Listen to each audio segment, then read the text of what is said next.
What's up, game? I'm back with some content for y'all, man. I told y'all I was gonna stay busy and I was gonna stay consistent, man. If y'all ain't fucking with me, y'all need to hit them buttons, man. Them buttons, just tap them buttons. Just tap them like buttons. Like, tap the subscribe. What's so hard? Just tap the subscribe, man. Cause I'm finna drop some, man, good game on this one, man. So, baby, this year, a couple auctions went up on their fees. You know what I'm saying? This question here is to answer a person question. You know what I'm saying? They hit me up on the ground, man. So that person asked me, what do you look for when you checking out a car? So my version of what I do when I check out a car is different from like the actual people. Like most people care about how it look on the outside. If it's shiny, it's the rims looking good, is the inside clean. Me, I don't give a fuck about the outside. I don't give a fuck about the inside, man. The only thing I care about is the motor and the transmission. Them the most important things when buying a car, to me. The motor and transmission. Because that's what you buying. You know what I'm saying? You can fix it to look good. You can put a certain type of wheels on it. You can detail the motherfucker, whatever, once you get it. But if that motor and that transmission good, fuck everything else around it too. Long as they ain't got no electrical issues. But if you can turn the key, the motor runs smooth, no skips, no ticks, no knocks. You know what I'm saying? That's what I'm looking for. If you shifting the transmission and it's going through all the gears smoothly, that's what I'm looking for. It can have a couple leaks depending on where it's leaking from. You feel me? A small power steering leak or something cool, it can be fixed. A small oil leak, it can be fixed. A small transmission leak, it can be fixed. You know what I'm saying? Or a small coolant leak or something like that, it can be fixed. I'm checking, I'm smelling the transmission stick to make sure it don't smell burnt. You know what I'm saying? Because that's a sign of the transmission kind of fucked up. It's toasted. You get what I'm saying?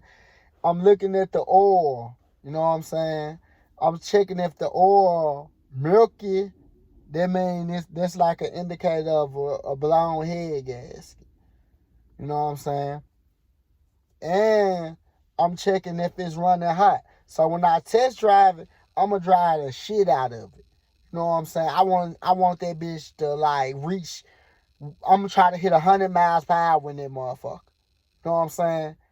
Get somewhere that I can test drive it and I can slam on brakes and I can yank that motherfucker. I'm trying to see if something gonna go wrong.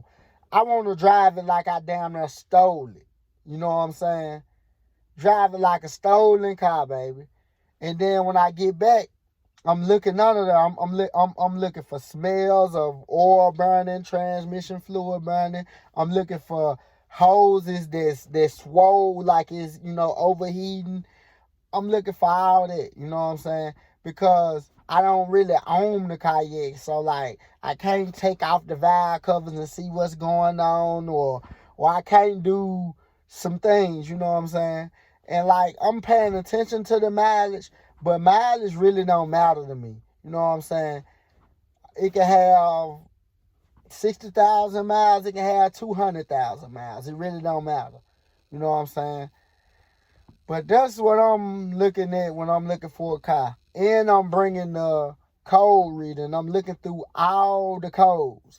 And I'm looking at the VIN number and the code reader to make sure that I ain't changed the computer on the car. You know what I'm saying? And I'm trying to make sure that's the same VIN number is in the computer of the car. You can go in the you can go in the code reader and go to information and look at the VIN. Make sure them VINs match up. But that's all I'm kind of looking for when I'm looking at a car. You know what I'm saying? It depends on if it's a used or a new car. And I'm looking for a lot of body damage and shit. Depends on if it's a new car or a old car.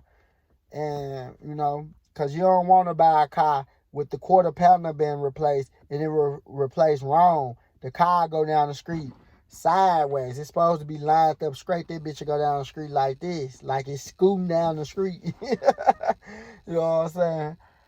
And you would have to, get the measurements right and line them up right so it go down the street right. You know what I'm saying? Put it on the alignment rack and the frame rack with the alignment system on it so it can line up right.